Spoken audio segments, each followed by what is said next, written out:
Bom, agora nós vamos falar dessas três opções aqui. Dessas três opções. Vamos começar primeiro pelo SSH. SSH é um protocolo e essas siglas provêm do Secure Shell. É um protocolo que permite com que um cliente se conecte remotamente a um servidor de uma maneira segura. Isto é, o protocolo SSH cria uma conexão segura através de criptografia. Ele criptografa a conexão entre esses dois para garantir que haja a segurança enquanto estiverem a trocar informação, enquanto estiverem a se comunicar. E esse protocolo SSH ele é muito usado por desenvolvedores para aceder aos seus servidores, ou aos seus servidores, ou enquanto estiverem a desenvolver uma página web, para eles acederem ao servidor remotamente e garantir com que a conexão entre os dois se mantenha segura. E o SSH ele usa dois protocolos, não, duas criptografias. Uma é chamada de criptografia simétrica. O que acontece? Quando um cliente quer enviar uma informação para o servidor, automaticamente os dois recebem uma chave secreta que é partilhada entre eles. Então, só quem tiver aquela chave pode ter acesso àquela informação, pode decodificar aquela informação. E outra criptografia usada pelo protocolo SSH é a criptografia assimétrica. Nessa criptografia assimétrica, usa-se duas chaves. Uma é pública e a outra é privada. E para poder a pública, ela está disponível para qualquer um.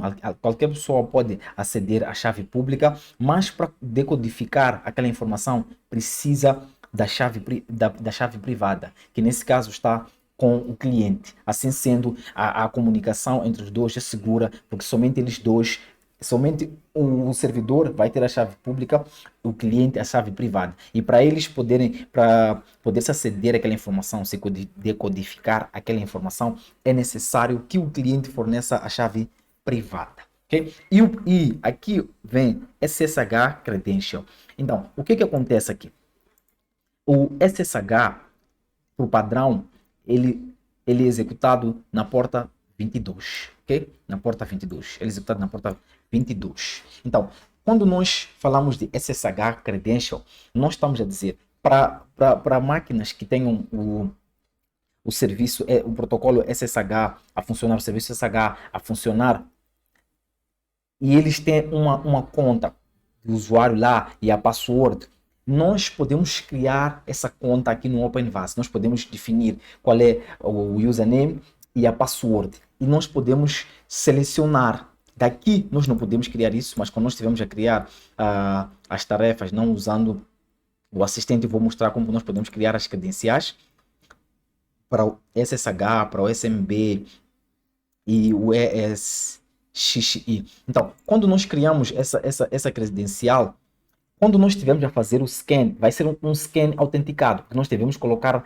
lá, ao criar a credencial, temos que colocar o username e a password de um usuário que tenha privilégios administrativos lá naquela máquina onde tem o serviço SSH. Para que quando o scan for feito, não vai ser feito apenas do lado de fora, vai poder ser feito a nível do serviço e o resultado é mais eficaz assim, porque vai ser um scan autenticado. Vai ser um scan autenticado. Então, vindo aqui para o protocolo SMB, o SMB vem do inglês Server Message Block. Esse aqui é um protocolo de rede que fornece acesso compartilhado de arquivos, impressoras. Ele é usado no Windows, e graças a esse protocolo que é possível compartilhar informação entre hosts, clientes da mesma rede entre eles, partilhar informação, documentos, é graças a esse protocolo. Também nós podemos, numa rede de computadores, por exemplo, Windows, que nós temos lá um administrador do domínio, nós podemos criar aqui, as credenciais, podemos colocar o username e a password desse usuário que tem privilégio administrativo lá no domínio. E quando for feito um scan, o scan vai ser feito de uma maneira vai ser um scan autenticado com uma conta que tem privilégios administrativos, e a informação que poderá nos dar poderá ser mais eficaz ou terá mais informação do que se nós fizermos sem autenticação. Okay? Nós temos aqui também o ESXi Credential. O ESXi é um hypervisor como, por exemplo, diferente do VirtualBox, por exemplo. Por quê? Porque o VirtualBox nós podemos instalar, por exemplo, no Windows, podemos instalar no Linux, mas o ESXi, ele não depende de um sistema operativo para ser instalado. Se nós tivermos uma máquina que estamos a usar, por exemplo, seja qual for o sistema, e eu posso instalar o ESXi como se fosse o meu sistema, e dentro dele eu instalo assim as minhas máquinas virtuais dentro dele. Então ele, quando eu instalo ele na minha máquina física, eu instalo o ESXi, ele, ele usa os recursos da minha máquina. Não precisa estar a dividir recursos, como acontece com o VirtualBox, porque o VirtualBox ele é instalado no Windows. Então, o próprio sistema do Windows usa os recursos do computador e, por causa do VirtualBox, acaba usando ainda mais quando o VirtualBox está a ser executado. Então, nós podemos também colocar aqui as credenciais de acesso. Nós podemos colocar as credenciais de acesso do ESXi, se nós conhecermos, se nós tivermos na nossa rede, colocamos lá o username e a password, depois selecionamos aqui. O que vai acontecer é que quando o scan for feito, vai ser um scan autenticado. Quando nós não colocamos essa informação aqui, o scan não vai ser um scan autenticado, ok? Não vai ser um scan autenticado.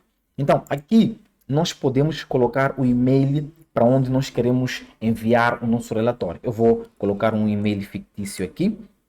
Vou escrever teste@gmail.com. Nós escrevemos aqui o nosso e-mail. Depois disto, é só clicarmos na opção Create. Ok? Só clicamos na opção Create para criar. Mais adiante, eu vou explicar para vocês, quando nós estivermos a falar de alertas, como é que nós podemos configurar. Porque o OpenVAS por si só, nessa versão aqui, usando no Calha, através do navegador, ele não aceita, não permite o envio de e-mails. Nós temos que instalar um servidor de e-mails. Nós temos que instalar um servidor de e-mails no Linux, no Kali, nós configuramos e depois, para ele poder permitir o envio de e-mails, esse e-mail vai conter o relatório. No final do scan, ele vai poder enviar o relatório para o endereço que nós colocamos, ok? Por já, eu vou criar aqui, vou clicar aqui na opção Create. E aqui está, nós já criamos a nossa tarefa, está aqui o nome. Está aqui o nome e o status aqui, vem novo, não está a ser executado, vem aqui novo. Okay? Nós já criamos a nossa tarefa usando o nosso assistente, criamos uma tarefa avançada usando o assistente, ok?